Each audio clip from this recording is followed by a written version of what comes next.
Ryan Reynolds here from Mint Mobile.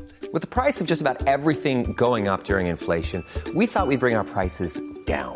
So to help us, we brought in a reverse auctioneer, which is apparently a thing. Mint Mobile Unlimited Premium Wireless. How to get 30, 30, bit to get 30, bit to get 20, 20, 20, bit to get 20, 20, bit to get 15, 15, 15, 15, just $15 a month? Sold! Give it a try at mintmobile.com/switch. $45 upfront payment equivalent to $15 per month. New customers on first 3-month plan only. Taxes and fees extra. Speed slower above 40 gigabytes. See detail. Hey marketers, your marketing plan deserves more than just reach. It needs real connection. Podcast advertising with Acast puts your brand in the ears of your perfect audience when they're paying most attention. And with more than 1 billion listens every quarter, we know your next customer is listening to Acast podcasts, no matter what app they're using. Target audiences like paid social with cinema-like attention.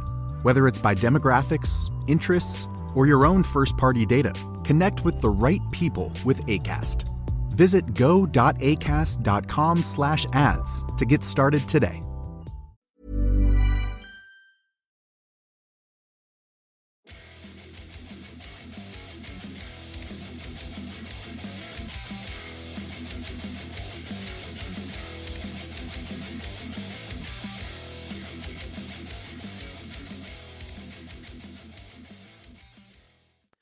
Hello, welcome guys to this week's episode of Heavy Metal Tones with me, your podcast host Tony Evans, taking you through the wonderful world of heavy metal and everything wrapped around rock and roll. This week's episode is about the Who's Tommy, their fourth studio album and considered by many their greatest album. We will be doing it in several parts. So this first part will just be an introduction to the band, that those that don't know the band that well or know the band already but might like to know some more information about them. And then we'll talk a little bit about the birth of the album. And then next week we'll do the album. The whole episode will be the album because it's such a complex piece of rock and roll history. It's a double album and it can take a lot of chat about. So it could take the entire hour. So I don't want to squeeze an album of such detail into one part. As I did with Genesis, The Lamb Lies Down on Broadway, it takes more than just one episode. Also, I'd like to shout out this week my very first ever Patreon shout out to Christian Perry. Thank you, Christian, for signing up and helping me keep the lights on. You'll now have access to lots of videos that you wouldn't see normally, that are just usually the audio rips from them on the show, and you'll also get no ads, which is always a bonus. I will look at in the future adding early access, but I don't know whether I have time to do that. Anyway, moving forward, let's talk about the Who. Now, the Who for me are, and for a lot of people, sort of in our DNA. In the DNA of rock and roll and in the DNA of modern music and in our personal DNA. They've been in my life since I was, I don't know, maybe some of my earliest memories. In fact, some of my earliest memories are, there used to be a TV program on in the UK, and it was like they would take music that didn't have videos and they would make videos for them, singles in their videos, and they'd make videos for them. And then it was hosted by a radio DJ. For the life of me, I can't remember who it is. I can picture him. People out there who know I'm talking about, you'll know I'm talking about, right? Anyway, they did one for I'm a Boy by The Who. And it was like a girl in boys' clothing. And I don't vaguely remember it, but I was only probably 5 or 6. But I so remember watching that and being enthralled by the music, that I remember my brother then playing, because he had Tommy and he had one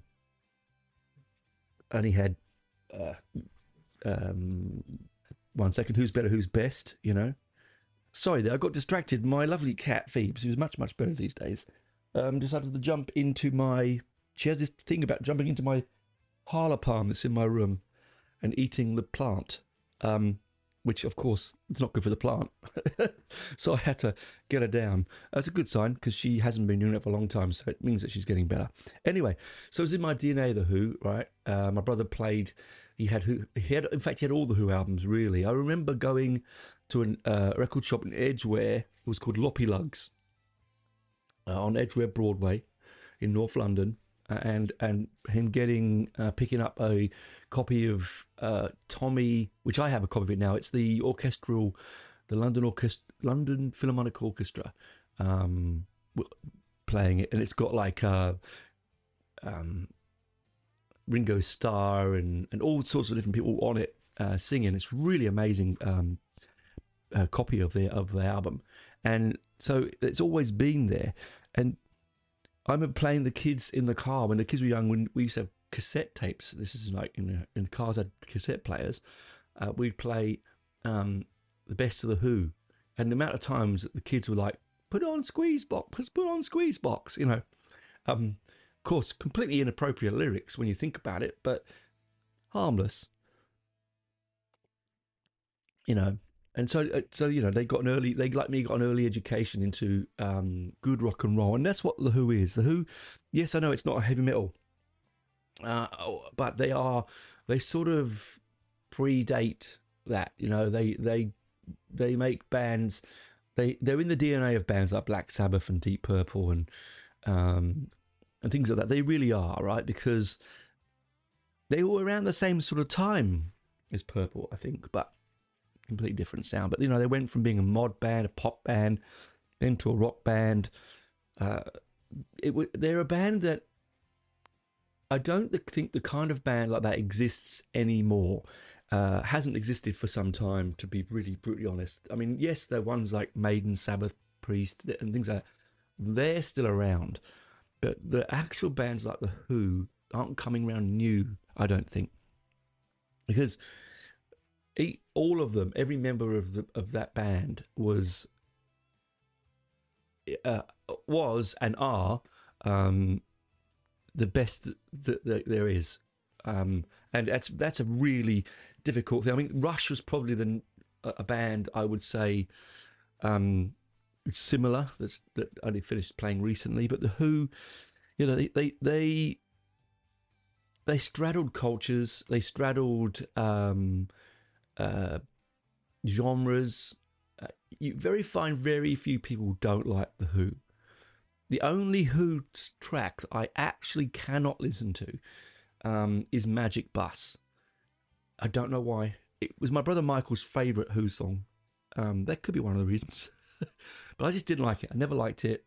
I never liked it felt like a bandwagon jumping there. I could hear the springs on the bandwagon, you know, creak as they jumped straight on top of it. It doesn't do it for me. But most of the, you know, I'm sidetracking here. Most of us will love the Who, right? The best live album. I've said this in my live album episode. Go back and listen to it. One of the best live albums ever made is Live at Leeds. My brother saw them in Cricklewood, of North London, literally 10 minutes from my house. Unbelievable. And that's also now available to hear live in Cricklewood. You know, the fact that he saw the Who with the original lineup in 78? No. Before Moon died, so 76, 75, 76. I'm not sure when Cricklewood was. I'll have to check into that. Let me look into that now before I go any further. I think it was 74, the Quadrophenia years, but I'm going to have to defer to not sure. I couldn't find the exact date. But if I dug a bit deeper, I might be able to find it, but this is just off the top of my head. Sorry, I had some tea there. Apologise for those who don't let me sound me drinking. I didn't mean to. Anyway, they contributed to the development of the Marshall stack. Thank you very much, The Who. What would rock and roll be without a huge Marshall stack? And the use of synthesizers also was really sort of brought into populist music with them because of the Moog that Keith was using. There's a little story about Marshall stacks that I want to talk to you about. It's one of those ones where you want to believe it and you want it to be true. was on the hunt for a new guitar amp, like an amp, and there was a little sort of down a lane in Edgware. There was this really dodgy sort of secondhand store. This is like mid 80s, and it was back in sort of in Edgware again, right? And he had I bought from him a thing called an Orbital Stage 1, which my brother then blew up, but that's another story. He had this big Marshall stack thing, big Marshall cabinet, and it had the grill kicked in slightly. And I was talking to him, and I remember him telling me, oh yeah, this was owned by Pete Townshend. Because Pete Townshend lived very close to Edgware. And he said, oh yeah, this is owned by Pete Townshend, someone, you know. And I'm like, I really wanted it to believe to be that's the case. I wanted it to be true. I didn't buy it because it was far too expensive. I didn't have the money. I would love to have thought that it was true, you know. But hey, in my mind, I'm still thinking it's true. So the band themselves formed in 1964. They met at school in Acton, at the Acton Elementary School. And, well, not all of them. Roger, Pete, and John did. Pete and John were from Acton and around that area. And Roger was from Shepherd's Bush and moved to Acton to a much posher school. And unfortunately, he didn't get on well with the kids there because of his sort of South London accent. He's, you know, a bit more of a geezer. And he got into trouble and into gangs and into rock and roll. And he got expelled, where he went to work on building sites and things like that. Whereas Pete and John being a French horn player, Pete being a guitarist, his parents were musicians in the Air Force during the war. It was actually Acton County Grammar School, sorry. And they sort of formed a band in the school. This is John Entwistle on bass. Sorry if you don't know who that is. The band consists of, I should tell you, Roger Daltrey on vocals, Pete Townshend on guitar and synthesizer, John Entwistle on bass, and Keith Moon on drums. If you don't know the lineup of the Who, then that will give you it there. So I should have said it earlier. But anyway, Pete and John met at school, and they formed a trad jazz band.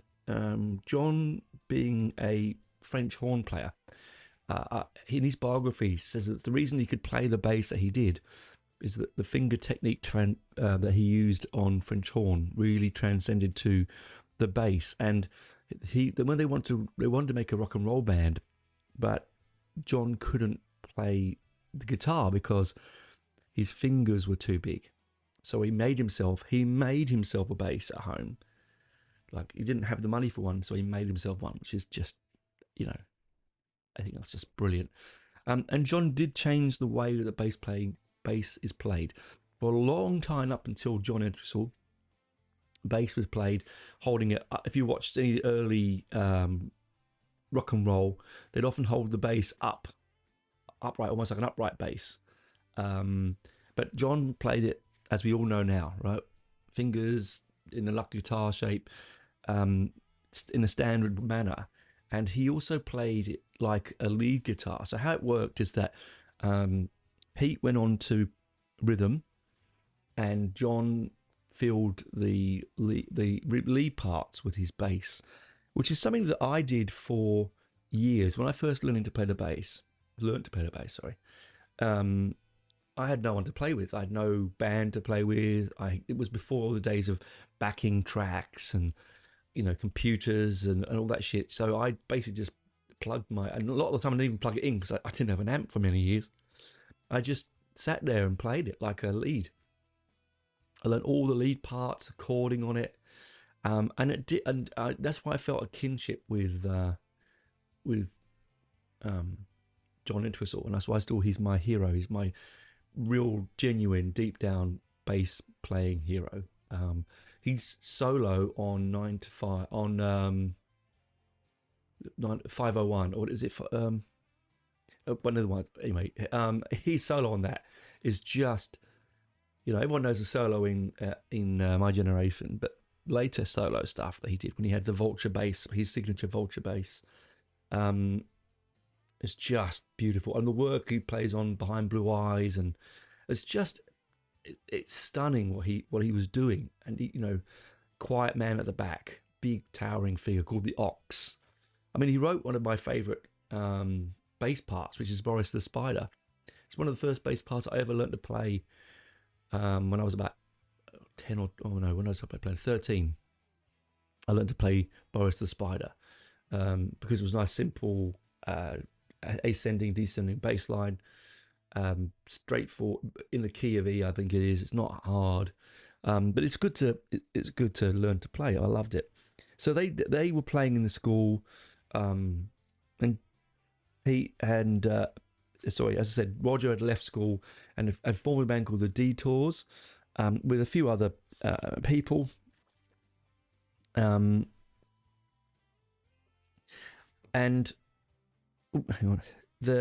so when Pete and John left school, Roger bumped into Pete, and I'm simplifying the story, right? Just simplifying. He bumped into him in the high road, so we did the bass player. So, but what was John? Well, John didn't mind, and so off he joined the band, and then they coerced Pete into playing in the band. They had a few other members of the band which came and went. Then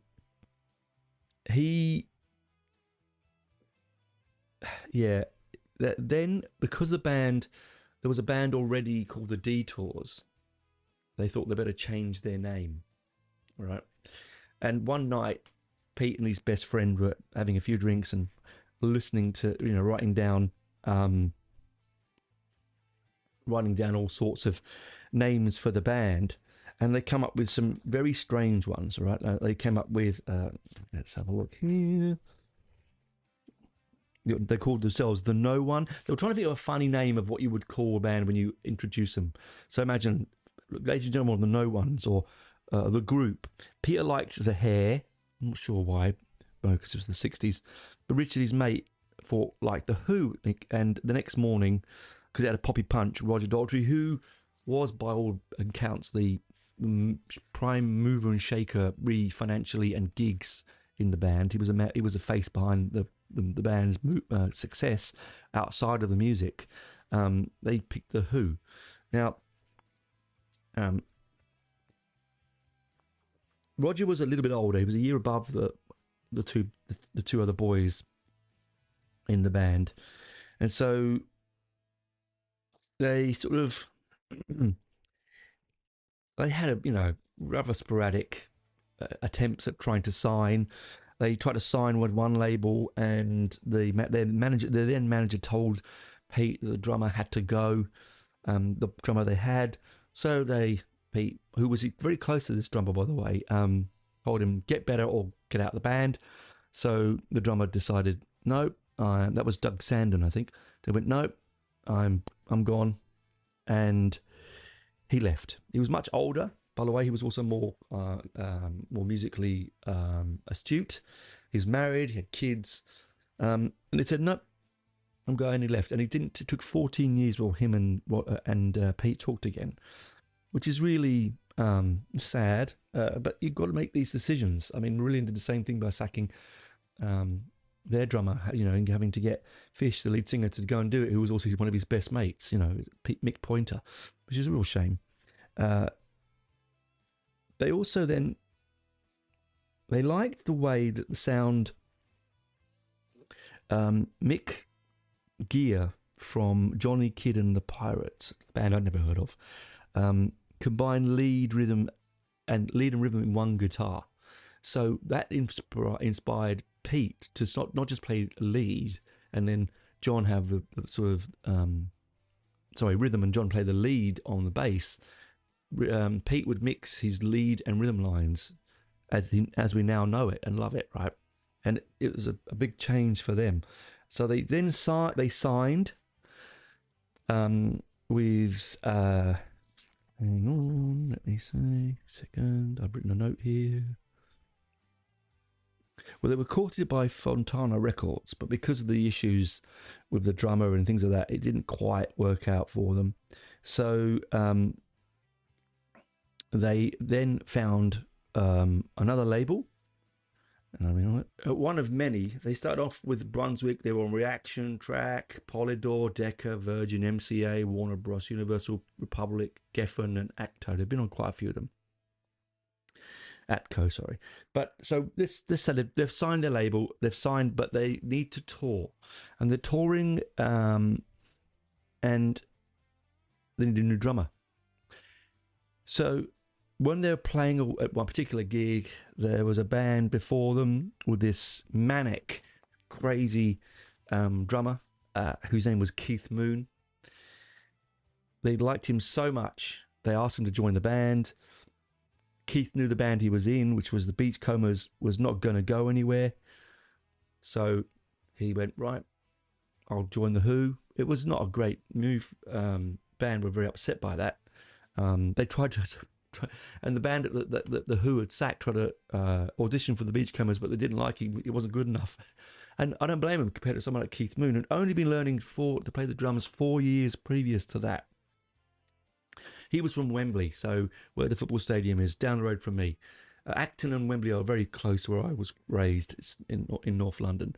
And he himself completely changed, along with people like John Bonham and Ginger Baker. They changed drumming and the way drums were perceived and played in bands forever. He's still the greatest drummer, in my opinion, who's ever held a stick. I know there are Bonham fans out there that are going to hate me for that, but that is just the way it is. Anyway, the band is formed. I'm going to take you on a break now because it's been 20 minutes. I didn't realize I was chatting that long. And we'll come back on the other side and we'll talk about the albums that they produced and the birth of Tommy. Talk to you on the other side. Bye.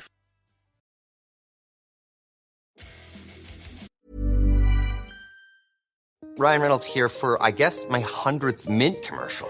No, don't. I mean, honestly, when I started this, I thought I only have to do like 4 of these. I mean, it's unlimited premium wireless for $15 a month. How are there still people paying 2 or 3 times that much? I'm sorry, I shouldn't be victim blaming here. Give it a try at mintmobile.com/switch. Whenever you're ready. $45 upfront payment equivalent to $15 per month. New customers on first 3-month plan only. Taxes and fees extra. Speed slower above 40 gigabytes. See details. Every listener feels like their favorite podcast is speaking just to them. If you're a marketer, your brand's message can do the same. With podcasts ranking #1 against all other media for good use of time, good for learning, and mentally engaging, podcast ads are proven to be one of the most effective marketing channels. Have your brand heard everywhere with Acast. Our podcasts are available on all apps, and the only way to reach their listeners is through Acast. Visit go.acast.com/ads to get started today.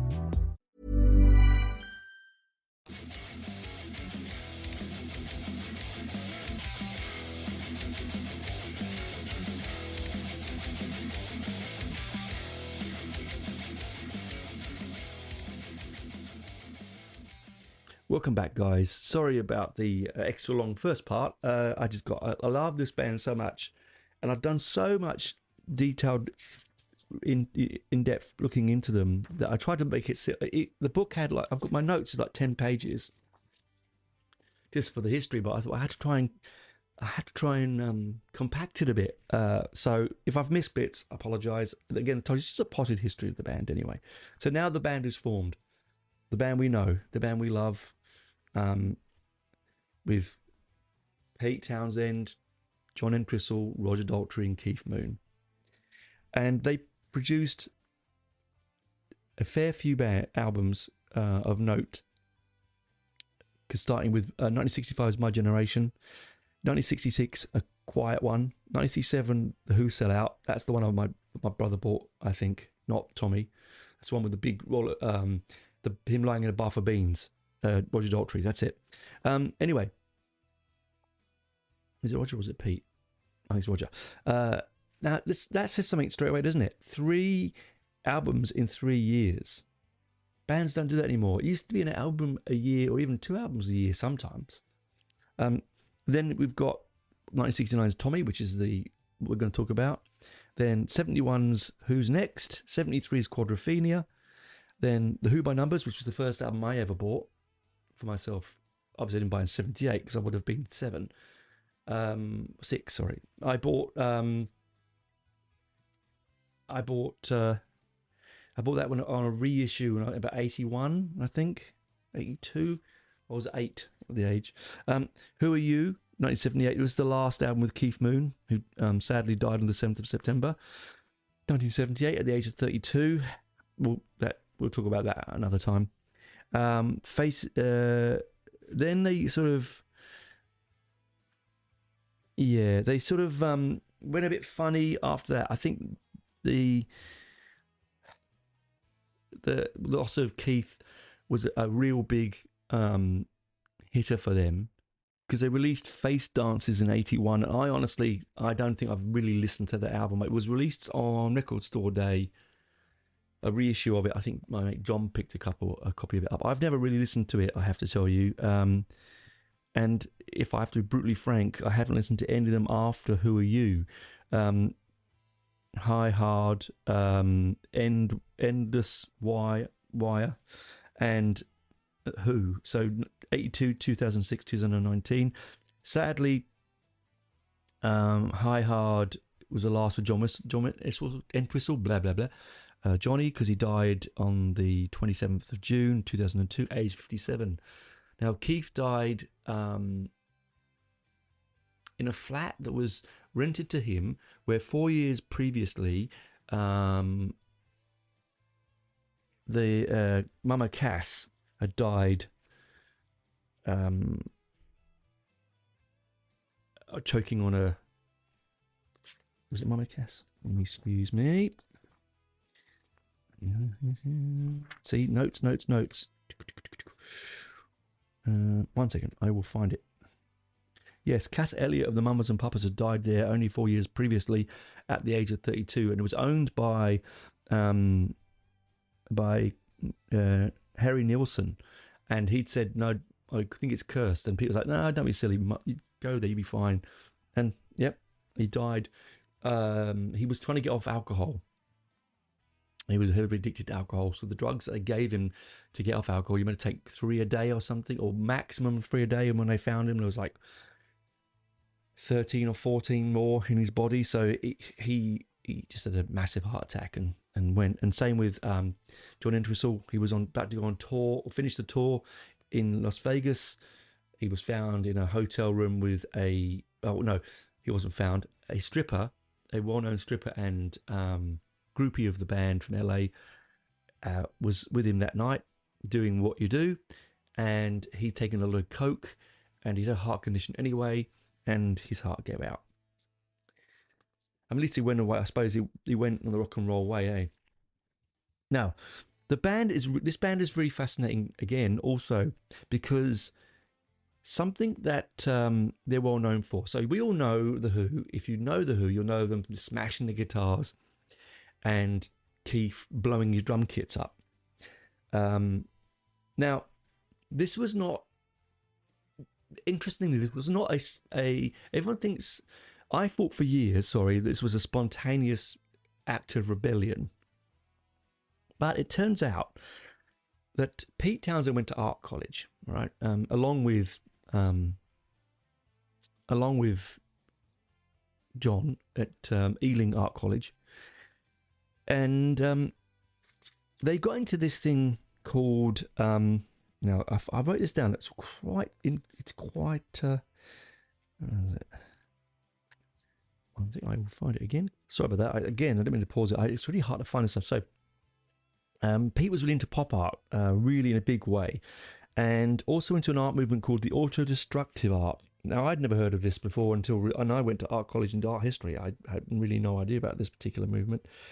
It was invented by Gustav Metzger in 1959 after he'd moved to London following the war in Bavaria.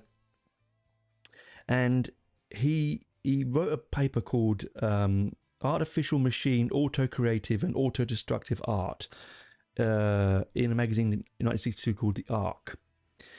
Basically, it draws attention to destruction of previous beliefs, of smashing up and recreating.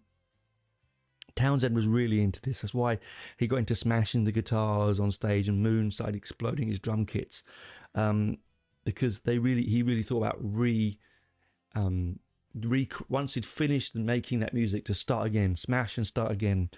And this, of course, put a lot of financial burden on the band, because new guitars and new drum kits, unlike now where you can get a relatively cheap guitar, back then they were quite rare at the best of times, particularly Gibsons, which he liked to play, and his SGs, which were very expensive and hard to come by. So I didn't know that. It's a lovely, interesting fact that they brought art into their music. Now, this is where it moves on to things like Tommy, because up until the fourth album, so My Generation, Quiet One, Who Sell Out, they're playing sort of youth generated rock and roll music, right? They're playing mod style music, because they were sort of styled as a mod band for a little while by their manager.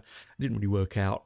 They had a single out that didn't quite work, so under a different name as well, interestingly enough. But they thought, no, this is working. We'll go back to what we were doing, and they were creating this sound that obviously the youth were very, very into. I mean, My Generation, the single itself, was banned by a lot of radio stations because it has the stutter in it. The people try to put us down. It was meant to be a stutter caused by taking barbiturates, speed and things like that the youth were doing then. So that the BBC, being the BBC, did not like that, and so they banned it quite a bit. They didn't play it that often, even though it still got a very high single, charted very highly. Of course, it's got one of the world's first bass solos recorded, which is John Entwistle's bass solo in it. And it is, they weren't just making the difference between the gulf between, say, Johnny and the Pirates and the Detours and Beachcombers and all those kind of, and they were big fans of the Shadows, because they used to do shadow covers in their live performances when they first started. The difference between these and the Who is where the Beachcombers and Shadows and Cliff Richard and all this wanted to be American. The Who were not. They were really London. They were a London-based band. They were youth of the UK, and it's why they are considered the forefathers and the foundations of punk and of heavy rock, because they were very much of their nation. Post-war, they didn't want to be Americans. Why would you want to be Americans all the time? They wanted to. Nothing wrong with that, but why would you want to just always be Elvis or Buddy Holly? They wanted to have their own sound, and they created this distinctive blues style jazz prog madness that created brilliant youth statements, powerful pieces of music incorporating all sorts of different instruments, and it didn't put the kids off. The kids, if anything, were even more enthralled by their music. It started to wane towards the end of the Who Sell Out. They had a single that on there that didn't quite crack the top 20, and for them that was a bad thing, and they were considering splitting up. And to all accounts, of all the biographies I've read of the Who, they didn't get on very well. It's quite well known fact that they were not best of friends, and they did get on each other's nerves. I think when you're that creative, it's very difficult to. You're just going to bump heads sometimes. I mean, they influenced the Pistols in a major way. I mean, the Pistols did a brilliant cover version of "Substitute." It's one of my favourite Pistols tracks, actually. And John Lydon has gone on record and saying, well, no, the Who and the Kinks, they were the band that really influenced them. I mean, Kinks, another band. I mean, can you imagine seeing the Kinks and the Who on the same lineup? Unbelievable. So up until the sad demise of Keith, they were making good headway, touring the world. Famous stories of Keith, crashing his Rolls Royce into a swimming pool, they're the ones that invented chucking TVs out of hotel windows and trashing hotel rooms. Keith had, now I think that he'd be diagnosed with ADHD.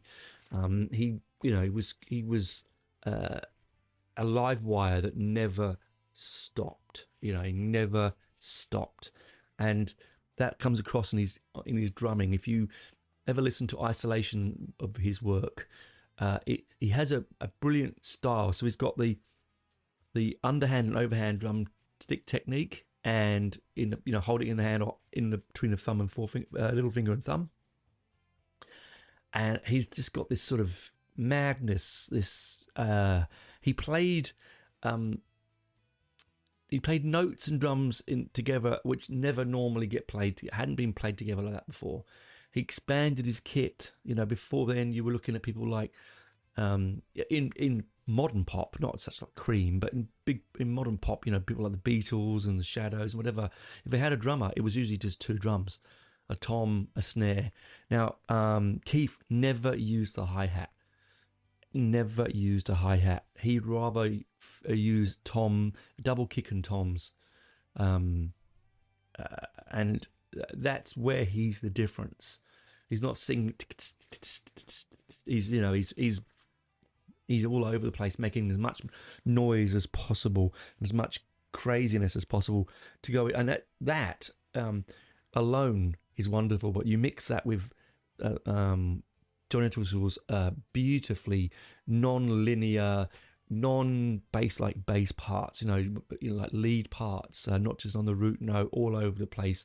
Jazz style bass playing now, with Pete's crazy sort of atonal stabs on the guitar, his windmilling, his energy, and then of course, you've got John, you've got Roger with that voice. That wonderful, brilliant London voice, that geezer voice, swinging his mic around, strutting across the stage like a peacock, that if he stopped you in the street and you looked at him funny, he'd give you a smack, right? Those kind of geezers, and I really, really love those kind of people. Not that hitting people, but those London geezers. And so they got to a point in their career. Well, Pete got to a point in the career after that single flopped that he thought, well, we're not teenagers anymore. We can't make music that's not relevant anymore. We need to be relevant. We need to write music that's not teenage based. And it's very brave. It's very brave. It's very unlike anything. And a lot of bands are too scared once they've got an audience to change. Far too scared. But not Pete, not Roger, not John, not Keith. They all unanimously said, yes, with this change, we'll leave it in your hands. Bring us, Pete, into a new dawn, as they say. And so on May the 19th, 1969, they went ahead and started to record Tommy. Now, Tommy, this is pre any prog albums. This is pre-prog, by the way. Okay, really, truly, sort of at the dawn of prog. It's a rock opera. It's a double album. Brave, very, very brave. This could have gone completely the wrong way. It could have gone and ruined them because their youth audience had grown up with them, or they would have gone, oh no, what's this rubbish we're listening to, right? I want more my generation. This isn't radio friendly. Well, it was actually, strangely enough. So the synopsis of Tommy is the character name is Tommy Walker, and it's his path to becoming a spiritual leader and a messianic figure. If you're not sure what messianic means, it means Messiah figure, like Jesus.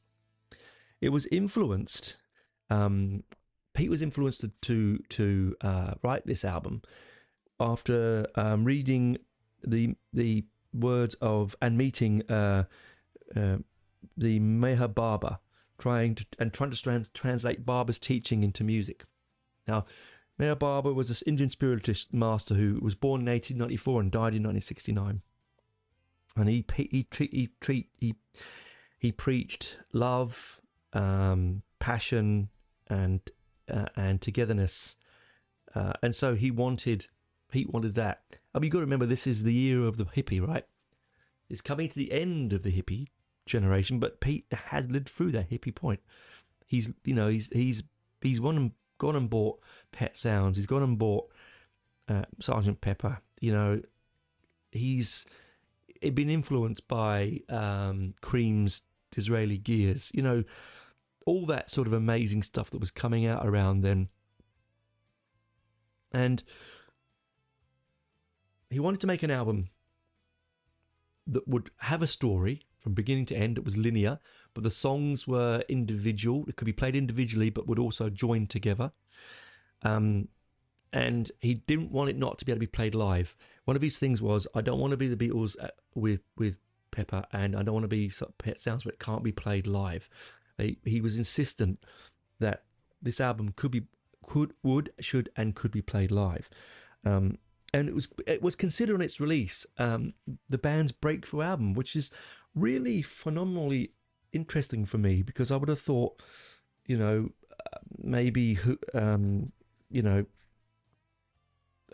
Sell Out, or even My Generation, their first album. But no, this was their breakthrough, according to a lot of critics at the time. It's been made into a ballet in 1971 in Montreal. It was obviously famously made by a movie, as a movie by Ken Russell, one of my favourite directors. I love all of Ken Russell's movies: The Devils, Tommy, Litzomania, Lair of the White Worm, up to name a few. Marla. Anyway, that movie is quite an interesting movie because it's got Oliver Reed and a band in it. But there's a funny story that sidetrack alone here, where on the making of the movie, they were being filming at the seaside off the beach of somewhere in the Mediterranean, and Pete had a boat, like a boat, and Keith said, "Look, come." No, Keith had a boat. He said to John Entwistle he said to Oliver Reed and to Roger Daltrey, "Come on the boat. We'll go out and on the water and have a few drinks. We've got a few hours between takes." So off they go, and he takes the boat out quite a way out off the shore, anchors it, and they all started drinking, but he doesn't drink. Keith keeps very sober. He gets Oliver Reed drunk, which is a really hard thing to do, if you can imagine how much Oliver Reed could stick back. And Roger, he got drunk. And what he did is he took the keys from the motorboat, put it in his pocket, jumped overboard and swam back to the coast. And because Roger and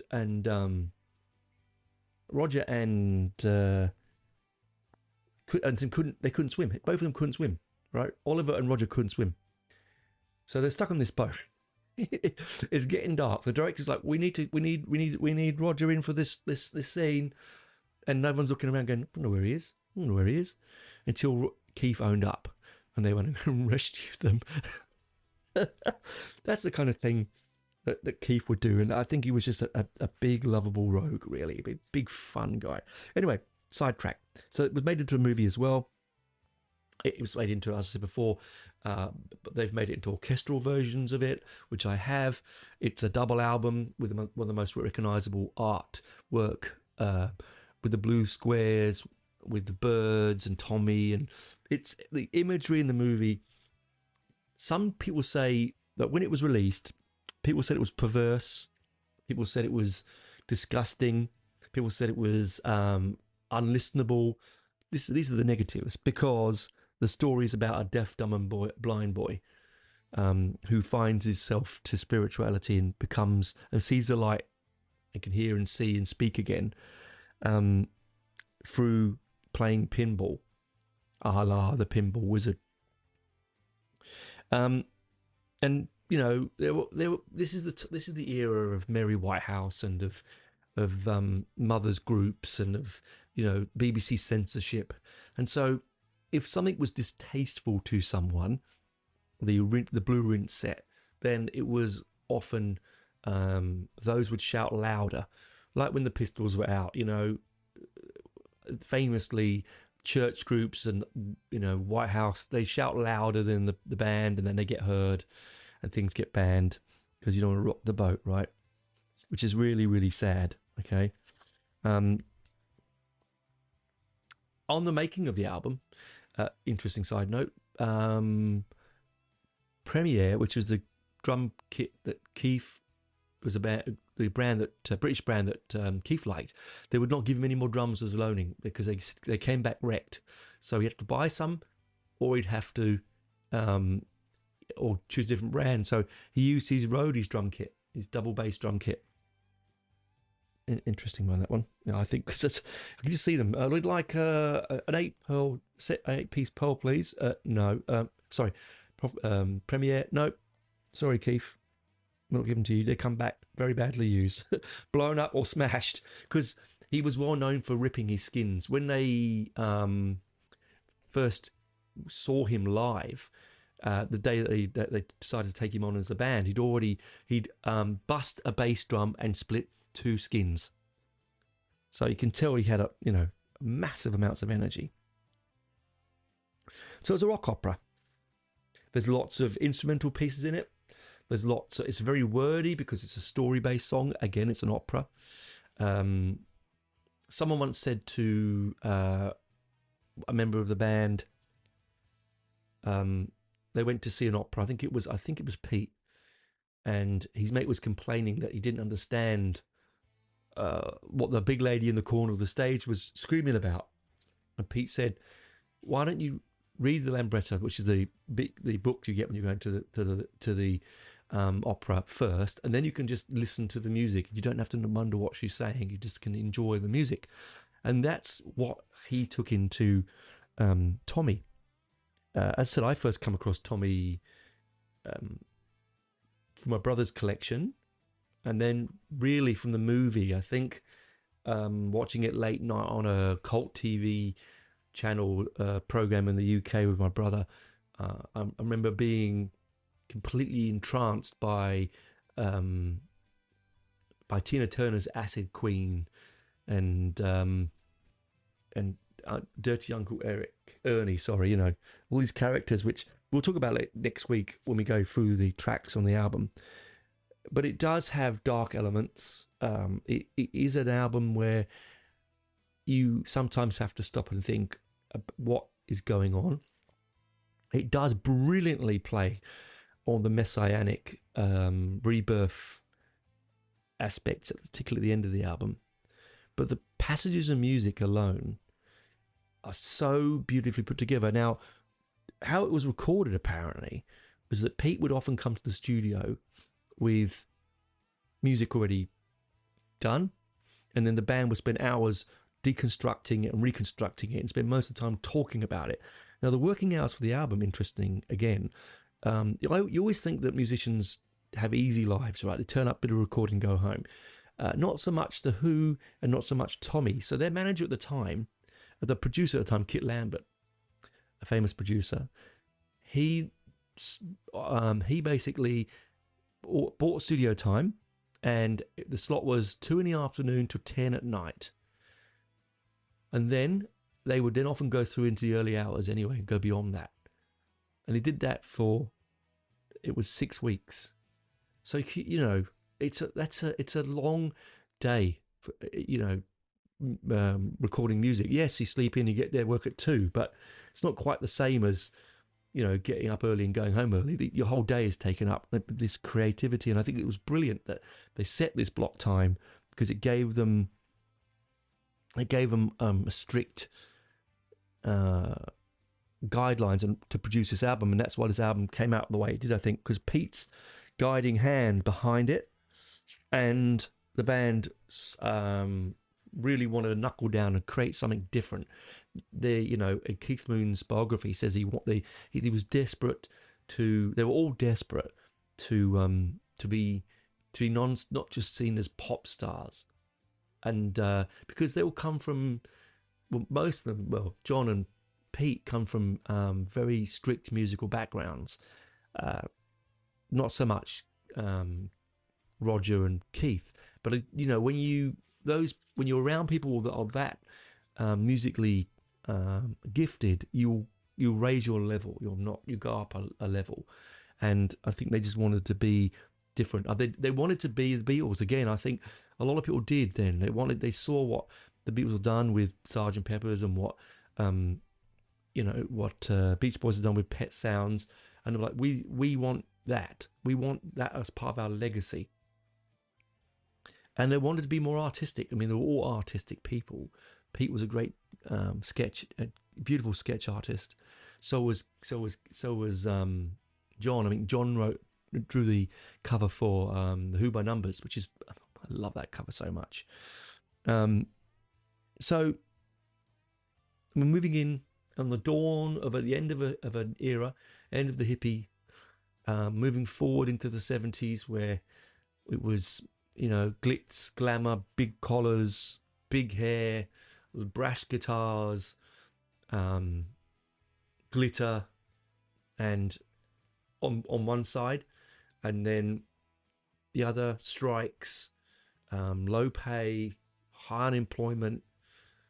The end of the boon era of the 60s, which came from the drab era of the 50s, which followed the terrible times of the 40s. The 70s were to come, and which is it's my favorite decade, because I was born in that decade, but I love the 70s. It had everything. For me, it was the final decade of true musical independence. You can obviously have your opinions on that. That's my opinion. But they produced this album. An album that, once heard, is never forgotten. It's on my rotation. I have it, and I reckon probably 3 or 4 times a year I'll go through it thoroughly. I'll jump in and out of it with tracks from it, singles that came off it, which we'll talk about next week. And there were a few singles. The album, as I said, Pete wanted an album that the singles could be played individually and still tell a story when put together, which is a really tough task to do. Most progressive albums that followed this couldn't do that. They just couldn't do it. There's no way you could take a single off of the singles off of, say, A Lamb Lies Down on Broadway, or if you want to call Pink Floyd's Dark Side of the Moon a concept album, possibly you couldn't take singles off that either. Not really. They all tell and leach into a story that they can't be taken separately. Yes, they were released as singles, but they were released as singles at the behest of the label, because labels want singles sell albums, or they used to. Whereas the Who's Tommy does it in a way that no other band will ever do the same, ever. I mean, even a brilliant concept album like Misplaced Childhood by Marillion, singles off that, like Kaylee, Lavender,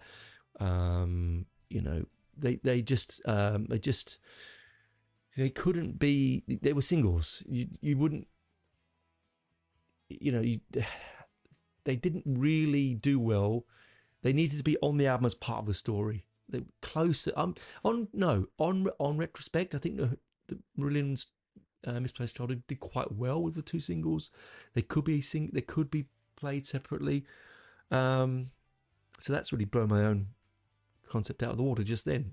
That's real radio for you guys. See, I'm analysing my own analysis as I analyse my analytic things. So on retrospect, after saying that, no, Marillion Misplaced Childhood is not the same, because Lavender, what singles came off it? Lavender, it's placed, Kaylee, oh God, I have gone blank. But anyway, all the other singles that came off it, they could be as singles. Anyway, I've gone down a whole stupid rabbit hole there. So next week, if you're still going to be here next week after that nonsense at the end of this episode, Part 2 of this series, looking at The Who's Tommy, will be track for track. We might have to go into a part 3. I don't know. At this moment, I reckon I could probably get the whole album in an hour. We'll see how we go. I hope you enjoyed that. If you're not a Who fan or haven't really listened to The Who, I hope this has inspired you to listen to them. And if you are a fan, you've learned something new. Or you're sitting there going, who super fan, saying, Tony, you bloody idiot, you got it all wrong. I don't really mind. Either way, come and join my Patreon, just like I said at the beginning. The links will be in the show notes below. For $2 of your Earth dollars per month, that's Australian dollars, by the way, you get early access, not early access, sorry, scrap that, going to soon get early access. You get ad-free, and you get videos that I'm putting up from years ago and from stuff that I did for Metal Brews and stuff I did for the show that you haven't seen before. So I think it'd be fun for you to join. It helps me keep the lights on. As I said, it's $2 of your Earth dollars a month. You don't have to. I'm still making this content free because I think that's what I originally want. The reason it's taken me so long to do Patreon was I didn't have belief that people would want to pay to listen to my shows without any ads. It's a tall poppy, not tall poppy. What's it called? Imposter syndrome thing that happens to us creative people. But that's not the point. The point is, do come and become a member. If not, just like and subscribe. Give us a review. Flick up on your Spotify app and give us some feedback. Come to the YouTube channel. Give us some feedback. That's me rambling on. Done my advertising. See you soon. See you next week for part 2 of Tommy's, The Who's, it's been a long week, guys. It really has. The Who's Tommy. And bye for now.